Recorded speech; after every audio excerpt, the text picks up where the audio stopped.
I had heard stories of people making millions of dollars a year getting creators to create short form content on TikTok and Instagram.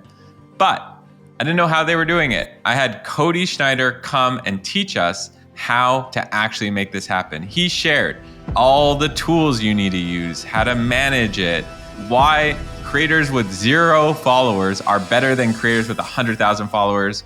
If you stick to the end of this episode, you will understand how to make the most of TikTok, Instagram Reels, short form, everything in between, specifically valuable for people who want to build a mobile app, e-commerce, you name it. Enjoy the episode and like for the algorithm and comment for my soul.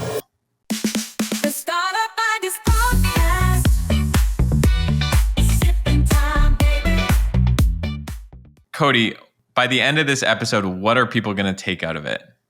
Totally. You're going to walk away from this understanding how For You page content has changed the relationships between brands and influencers or creators. What's the difference between an influencer and a creator? And then how to basically execute on on creator marketing and actually measure the ROI and why it makes sense to do this in comparison to just going and doing paid ads on a channel.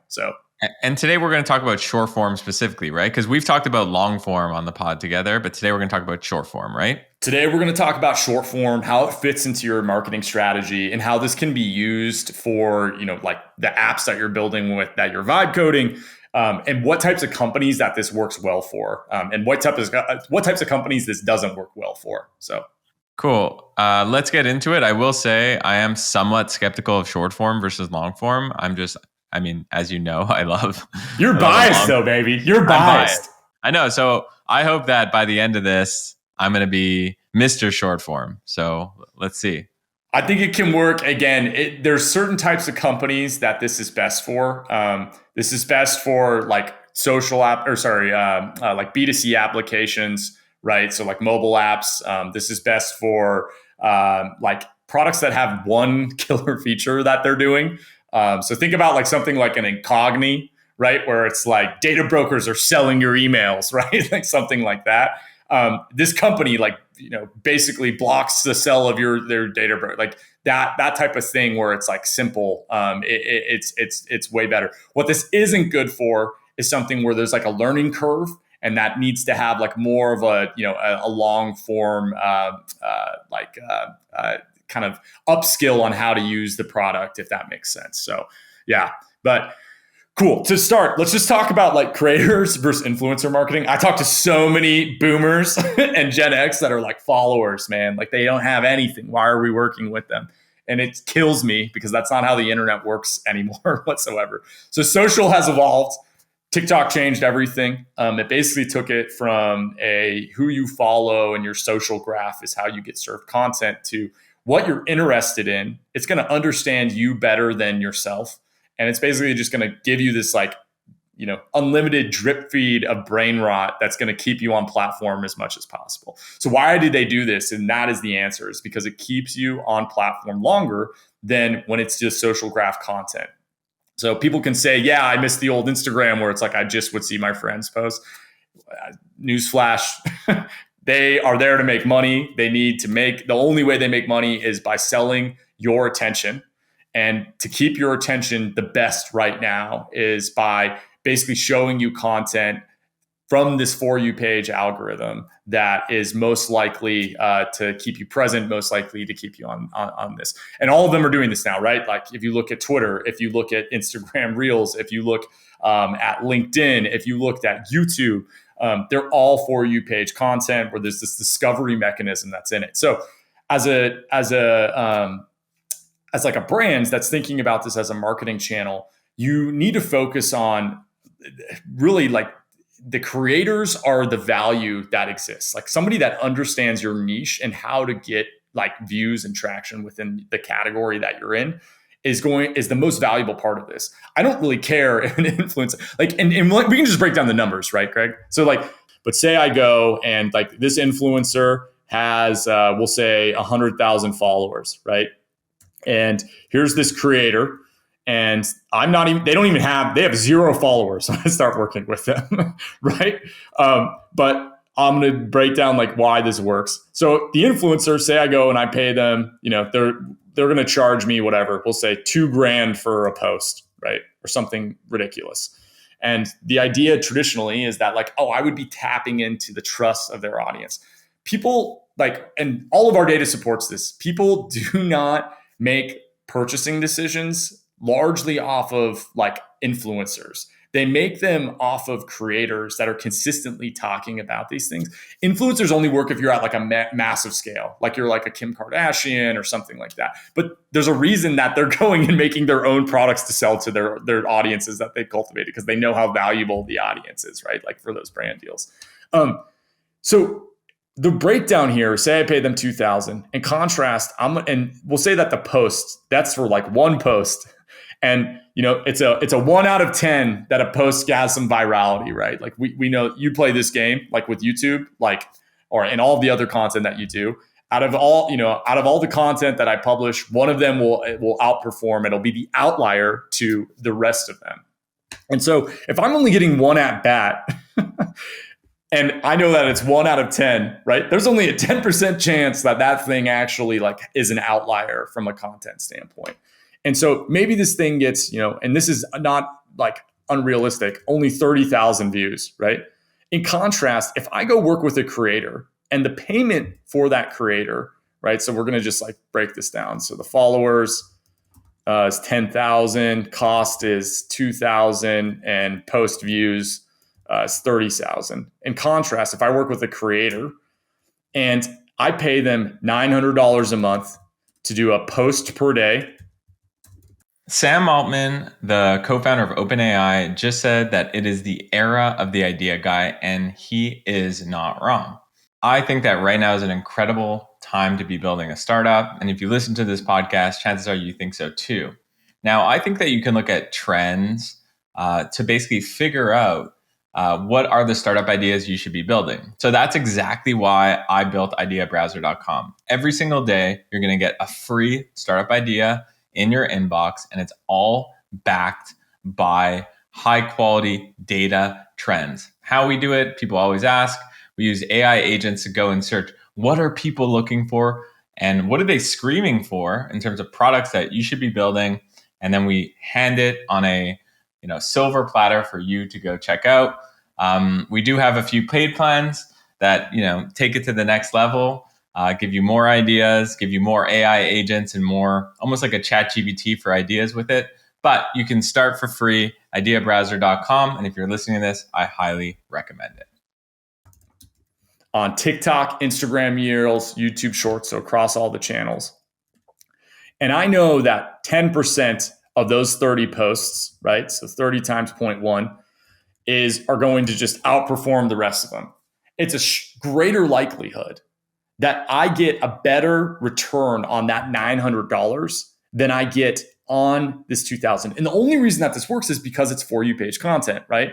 It's because the algorithm is just going to show content that's most likely to keep the person on the platform. They don't care where it's coming from. Because that's how a creator with 0 followers, right, can actually like do this. And as a brand, this is like what people do. This is what you should be doing, is you go find creators within your niche that are already posting content in your category. You reach out to them and you're like, hey, I'll pay you $900 a month to post a video per day across all the channels. They're going to create a brand new account, right? So imagine it's like at example company, like Ali, right? And like whoever the creator's like name is. And what you're going to see is they're going to figure out a format that outperforms the rest. And then they double down on that format over and over and over again, basically remixing it.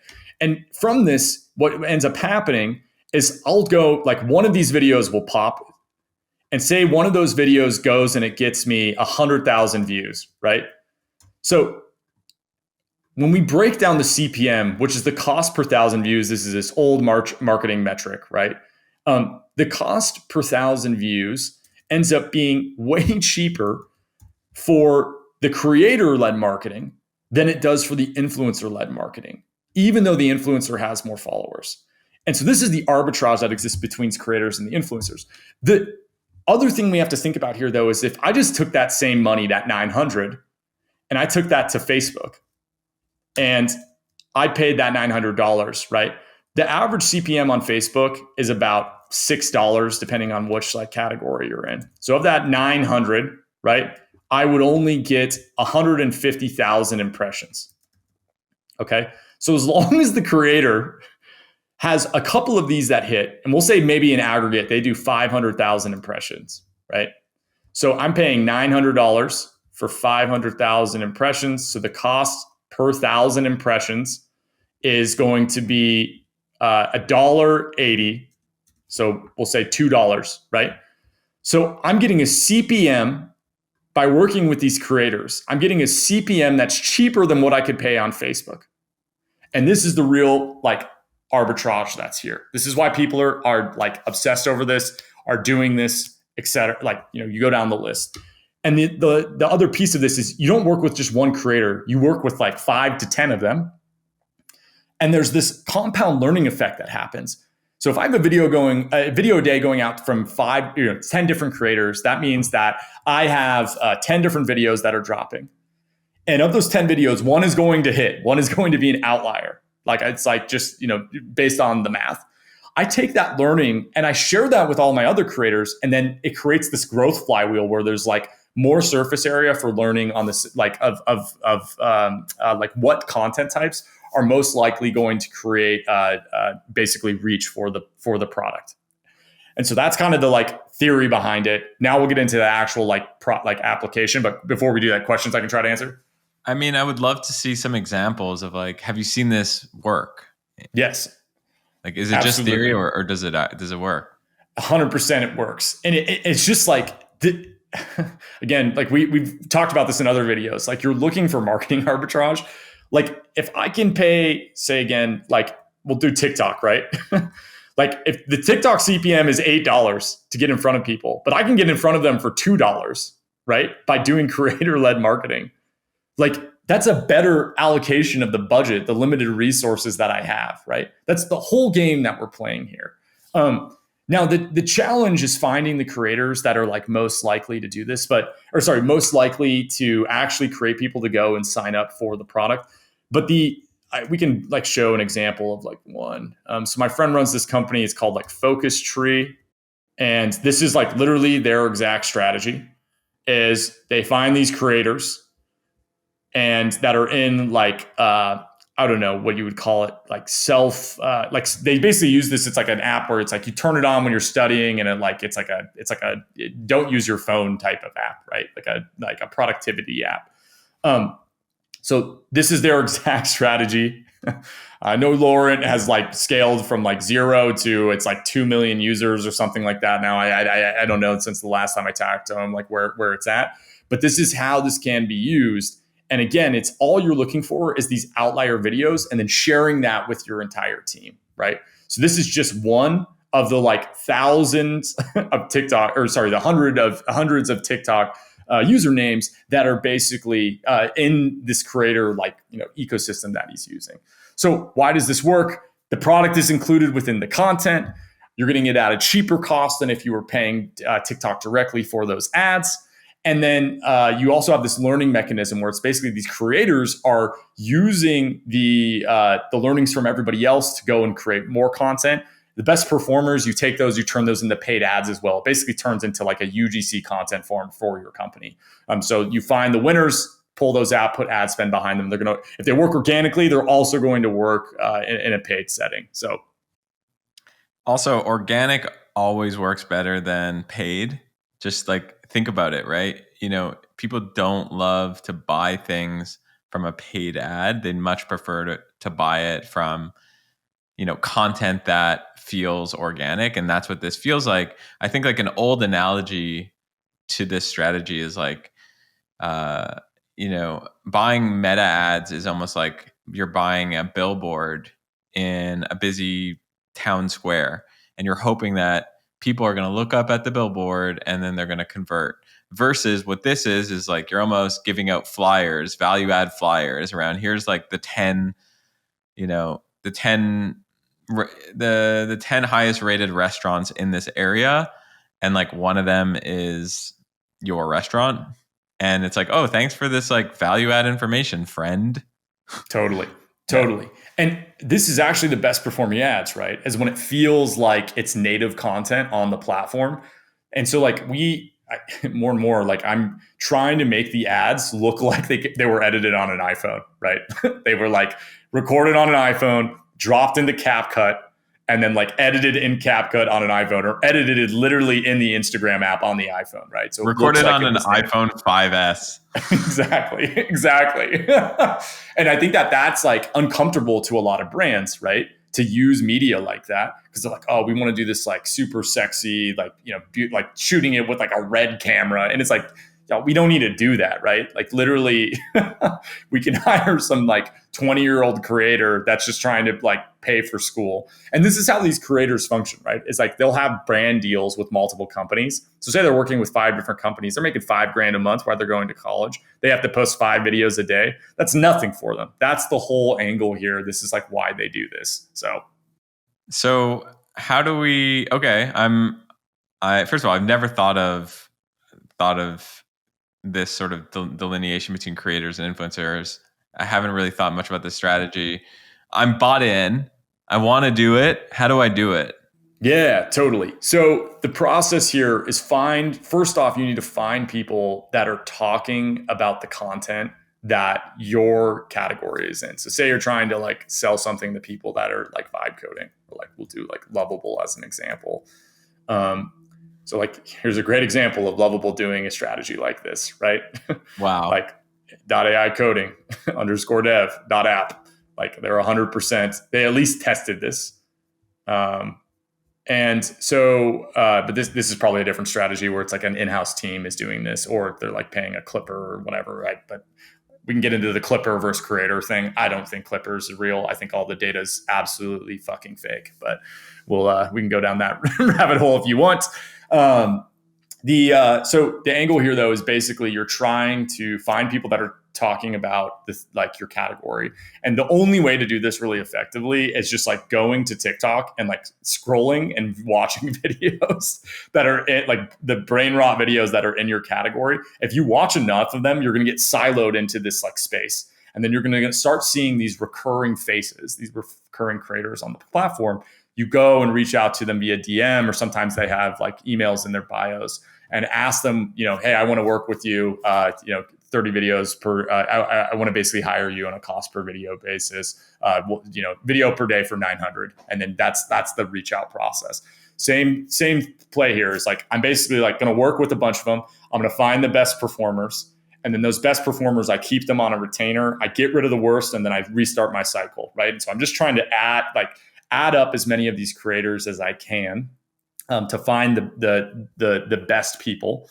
And there's only so many per category. So like it really depends on like how sophisticated the space is. Like, again, if you're talking about like some type of vibe coding app, or like say you build an application that's for like people that do real estate investing. So there's going to be like probably way more people talking about real estate that you can use than, these smaller categories. It just depends. But that's the whole strategy here, is like you're trying to find the best people that are already making content in this place. Then they go and they make an entirely new account. So a fresh account, and then they're starting from zero. They're starting from 0 followers, but they can go, and because it's, again, this For You page content, they can get this reach like they never could previously.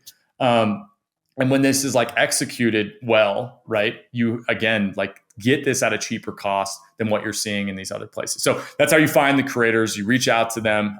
It's a super manual process. We talked about this on another episode. There's this application called Stormy AI, which helps with that actual like identification of these people. So how Stormy works is you can basically like go and search for creators by each category. So like TikTok or Instagram or like YouTube, right? And put in the category that you're in. It's going to find those people, and then you can DM directly through this. Why Stormy is really great is it handles the whole reach out process as well, and negotiation on the pricing, which is amazing, because it's like that's the massive time suck. But that's kind of the strategy here, is basically to like go and find these people, these individuals. With all this said, like here's the negatives of this, right? The management of the creators is a pain. So that's like one piece. So how people typically combat that is they go and they hire like whoever their best performer is, they make them a manager of all the other creators. So they're still having to do their videos per day, but they pay them more basically to manage the entire team. And they're making sure the entire team is actually delivering on what they're saying. And then the other piece is when they see a winner, an outlier from the entire team, they share that with the rest of the team. So how do you actually like track that? What are the tools to do this? Stormy is for the reach out. To actually track the success of this campaign, you can use something like Shortimize, which is basically your creators submit their videos, and then it tracks the amount of views, engagements, etc. from what you're doing. You can also use Viral app. It's Shortimize and Viral app are similar in kind of how they function. But it's basically tracking the success of your campaigns that you're running, right? And then the other tools that are really valuable for this is basically like we're trying to find outliers, right? We're trying to find the videos that are performing better in a category than like other ones. And to do that, there's tools out there that you can basically use to go and find these like outlier winners. One of them is called Virulo. I don't know how to pronounce it, but it basically scrapes and aggregates all of these TikToks and YouTube Shorts and Instagram Reels, and it makes them searchable. So you can find outliers within the category that you're in. And then you're like, oh, this worked previously. Let's hand this off to my creator team and let them remix that for our brand. And then another one that does this as well is called Sandcastles AI. And it also is basically like this research tool that helps you find those types of viral shorts. So that's kind of the stack that you're using is like manual reach out or some type of like AI agent like Stormy. You get them into like, it's literally just like in a Discord server is how a lot of people, or like a WhatsApp group is how a lot of people manage these. And then you're doing the tracking with a tool, again, like Viral app or Viral.app or Shortimize. And then helping them find those like viral outliers by using one of these like discovery tools. That's the whole playbook here. It's really simple. It's just like one of these things that gets like hard to execute logistically. And that's like why a lot of people stay away from this and why like a lot of brands have trouble doing this, because hiring somebody that understands what I just described is like impossible. Like it's like they're also like probably a 22-year-old that's just coming out of school, that's hella flaky, and like, just they're going to be rogue. Like they're going to be kind of difficult to work with. And so it's figuring out like how do I work with that person and make this make sense? So, but yeah, questions I can try to answer about that. There's going to be some pain. There's going to be some pain managing some of these creators, but if you can suffer through the pain, there will be some gain likely if you could find the right creators, find the right formats, manage them appropriately, don't lose them, track all this stuff, and then also keep up to date with like what new formats are coming out. I think that you mentioned in the beginning, which is this is particularly valuable for people in like consumer mobile apps. I mean, the example you used was a mobile app. This whole generation of like Cal AI, the Quitter app, the whole like app mafia gang. These people making kids, young people making millions of dollars a year through mobile apps. I think a big reason why is they understand this strategy and they understand how to manage these people. Totally. So I'd be curious your thoughts on that specifically. I think the thing that I think about with this is like, it has to be an impulse purchase decision that can happen on a mobile device, right? So like this works as well for like e-commerce products where it's like at a price point that's like say $29 or something like that, right? I mean, that same strategy can be used for TikTok Shop. You go find TikTok Shop creators, you pay them on a per video basis, and then also give them an affiliate commission of everything that they drive. But the reason this works is like, if I can on my phone go and search this thing and start using it like that, and there's no like transition to like a web application or anything like that, right? And there's no learning curve. Like it drops me into it and I'm like instantly, I understand like the value of this, like that there's that killer feature instantly on my phone, which again, could be a physical product that's being sent. That is where this like fits into the marketing stack. So that's one piece. The other side though is that like if say you are a web application or like you're an API provider, which is like a friend's company that's doing this, that's like this is working for, which is hilarious. It builds top of funnel branded search, which creates this like discovery flywheel. And also like you're basically just creating more surface area. I talk about like digital gravity, right? Which is like this, like, how do I create as much surface area for my brand within my category and like layer on all of these strategies. This is a thing that can be layered on for like a traditional, like even like B2B or B to SMB type company. Because if you think about TikTok or like Instagram, like they're touching so many people, like their daily actives in the US is insane, right? There's 100% chance they're probably touching a certain percentage of your target customers. So if you can create content that's going to be like naturally displayed in front of those people from across these accounts, like you're going to own more and more mental real estate within that category, right? Which is naturally going to increase branded search. And we see this, right? A video goes viral on TikTok or something like that, and branded search volume sees a spike.